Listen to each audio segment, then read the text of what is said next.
শুরু করছি প্রোডাক্টের ময়েশ্চার খুবই ইম্পর্টেন্ট একটা জিনিস। আমরা জানি আমাদের যে প্রোডাক্টের যে ময়েশ্চার যে রেটিং আছে, এই রেটিংটার একটা পার্সেন্টেজ আছে, ঠিক আছে? এখানে 0 থেকে 100 পর্যন্ত মাস্টার স্কেল আছে। ফেব্রিক অনুযায়ী হচ্ছে আমরা কি করি, এটা বের করি, ঠিক আছে? তো বের করার আগে ধরেন যে কি আপনার এখানে কিছু এখানে ইয়ে আছে, একটু এই যে প্রেজেন্টেশনটা একটু দেখেন, দেখুন এটা দেখেন, একটু এদিক দিয়ে আনি দেখান মাইদুল, কি অবস্থা হয়েছে, সব সাদা সাদা সাদা সাদা হয়েছে। অথচ আমরা এখান থেকে ধরেন যে কি এখান থেকে যখন শিপমেন্ট করে শিখো, যখন আমরা শিপমেন্ট করে ফেলছি তখন এরকম হয়ে যায়। তো হওয়ার কারণ হচ্ছে আমরা যে প্রোডাক্টের ভিতর যে করণীয় যেগুলো আছে, কার্টনের ভিতর বিভিন্ন কিছু আমরা করণীয় করি। আমরা আমরা এই যে কি করি এখানে, এই যে ময়েশ্চার কন্ট্রোল করার জন্য কি দিই, সুপার ড্রাই দিই, সিলিকা জেল দিই, ঠিক আছে, পিই শীট দিই, এক এক কাস্টমার এক একটা দিই।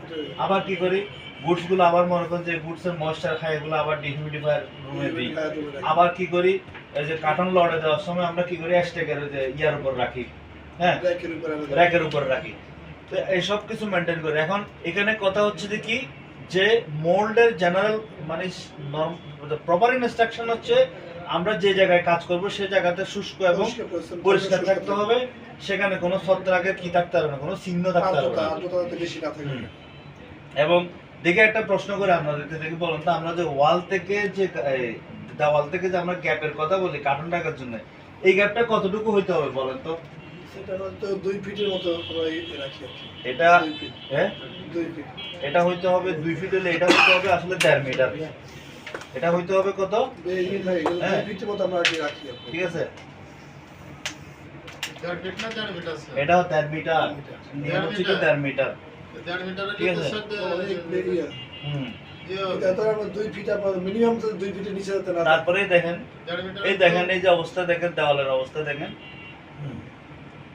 আর এটা হচ্ছে যে আমাদের এই গাইডলাইনটা যে কটনের জন্য 700 এভাবে করে, যেমন ধরেন আমার এটা ফেব্রিকেশন কি আছে, আমার এটা ফেব্রিকেশন আছে হইলো 100% অ্যালগোডন। 100% অ্যালগোডন মানে কি, কটন। তো কটনের জন্য আমার লাগবে হইলো কত, 67 লাগবে। আমার এখানে কত আছে দেখেন, এখানে আমার এখানে দেখো 30। আপনারা জাস্ট ইয়াটা দেখেন, 30 দেখছেন, তার মানে কি আছে, এটা টলারেন্সের ভিতরে আছে। এটা দেখার সাথে কি আছে, টলারেন্সের ভিতরে আছে, ঠিক আছে, মধ্যে আছে, এটা ওকে আছে, কাউন্ট করতে হবে। আর এই যে হাইগ্রোমিটার যেটা আছে, এটাকে আমরা হাইগ্রোমিটার বলি। এই হাইগ্রোমিটারটা যে ফ্লোরে দিই, আমরা ধরেন যে কি এটার এই ইউজটা জানি না, এটা কতটুকু থাকতে হবে। এই যে যেমন ধরেন এই যে হাইগ্রোমিটার, এটা এখানে কত আছে, 46%। কত আছে, 46%। দেখেন 50 থেকে 60 হইলে হচ্ছে বেস্ট, 60 থেকে 70 হইলে কাজ করা যাবে কিন্তু কন্ট্রোল করতে হবে। আর 70 থেকে 80% হইলে কি হবে, এটা নট ওকে। তাহলে এটা বুঝছেন আপনারা? এটা একটু আনি দেখান Maidul. Humidity meter to warehouse to record the data twice a day. এটা কি করতে হবে, এটা শুধু আমি রাখবো না, এটা আমি মাইদুল এসেটা দাঁড়া, এই যে ময়েশ্চার যে আপনার যেই আছে, এটারে কি বলে, যে সুপার ড্রাই যেটা আছে, সুপার ড্রাইটা দেখেন কিভাবে করে দিছে। এখানে যে দেখাইছে যে অ্যান্টিমোলিস্টিকা সুপার ড্রাই কার্টনের ভিতরে ইনস্টল করা থাকে। ধরেন যে কি আমি একটা কার্টন খুলে দেখাই,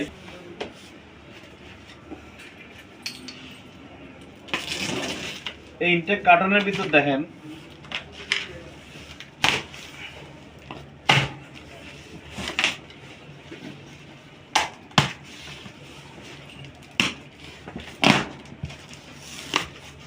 এটা কি সুন্দর করে এখানে ইয়া করা হয়েছে, প্যাকেজিং করা হয়েছে। উপরে একটা বোর্ড দিছে, হ্যাশট্যাগ বোর্ড। এই যে প্রোডাক্টগুলো ভিতরে রাখা হয়েছে, এখানে সবগুলো প্রোডাক্ট আছে।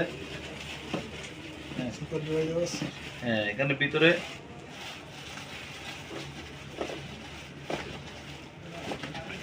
ঠিক আছে, ভিতরে সুপার ড্রাই দেওয়া আছে, ঠিক আছে, 4টা করে।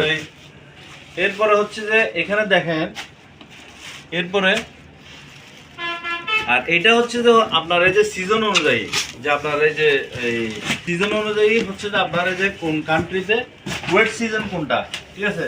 যেমন বাংলাদেশে হচ্ছে এপ্রিল থেকে অক্টোবর হচ্ছে ওয়েট সিজন, মানে কি আর্দ্রতা হচ্ছে যে বাংলাদেশের জন্য এপ্রিল থেকে অক্টোবর, ভিয়েতনাম এপ্রিল থেকে অক্টোবর, চায়না এপ্রিল থেকে অক্টোবর, থাইল্যান্ড মে থেকে অক্টোবর, মিয়ানমার মে থেকে November, Pakistan June July, China May September, Korea June September, Mexico June September, ঠিক আছে, ইন্ডিয়া জুন থেকে অক্টোবর, আর কম্বোডিয়া, তারপরে শ্রীলঙ্কা, ইন্দোনেশিয়া, কেনিয়া, এগুলো হচ্ছে সারা বছরে হচ্ছে কি ওয়েট সিজন। তো এভাবে হচ্ছে যে ময়েশ্চারগুলো হচ্ছে এভাবে হচ্ছে ময়েশ্চারগুলো ইয়া করতে হবে। হ্যাঁ, আপনারা এই যে দেখেন এই অ্যাকোয়াবয় ময়েশ্চার মেশিন এভাবে করে কাউন্ট করে, আর অ্যাকোয়াবয় ময়েশ্চার মেশিন ইউজ করার সময় অবশ্যই প্রোডাক্টটা এভাবে আর একটু একটা জিনিস দেখাই। আপনারা যখন ময়েশ্চার চেক করবেন অবশ্যই তিন জায়গায় করবেন আপনারা, আর করার সময় অবশ্যই 2 আঙ্গুলে ধরতে হবে। হ্যাঁ, একদম পুরো আঙ্গুল এভাবে করে ধরা বা এভাবে করে ধরবেন না, আঙ্গুল দিয়ে ধরবেন, ধরে মনে করেন আপনি যে জায়গায় ময়েশ্চার চেক করবেন ওই জায়গার টেম্পারেচার 20 ডিগ্রি সেলসিয়াসের নিচে থাকতে হবে, উপরে না। হ্যাঁ, 20 ডিগ্রি সেলসিয়াসটা হচ্ছে মনে করেন যে কি এটা স্ট্যান্ডার্ড লেভেল, ঠিক আছে। তো ধন্যবাদ, এটাই হচ্ছে যে